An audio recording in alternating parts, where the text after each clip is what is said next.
Hi, I'm Anna, owner of Pura Vida Living, a wellbeing company with the mission to keep wellbeing simple and accessible to everybody. And this week's Thursday's thought is about self-care versus selfishness. So often I hear the thought or the belief that I can't put myself first, I can't take any time for myself, self-care is selfish. And this tends to stem back to what we're taught as a child. Put others first, make sure you share, think of other people's feelings, and I'm certainly not trying to dispute that they are bad lessons to learn, but we end up taking it to an extreme where we believe any sort of self-care, any sort of thought of ourselves is selfish. And yet we also know that if we don't take time for ourselves, whether it be to rest, whether it's because we're not doing anything fun for ourselves, anything sort of enjoyment, fulfilling our own values, we end up feeling burnt out.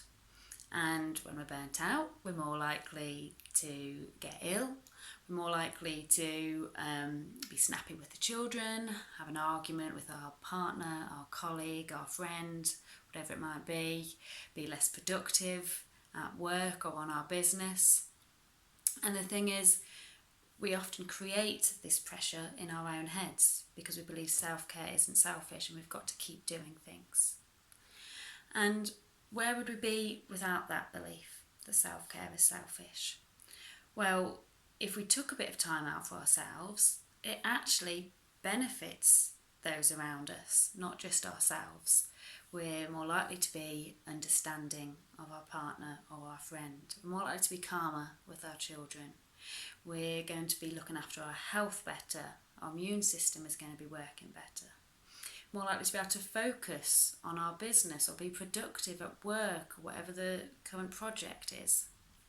So that is my view. Self-care isn't selfish. In fact, by helping yourself, you're also helping other people. Yes, I do think we have responsibilities, and I completely appreciate there is things we do have to do, and not always that we want to do.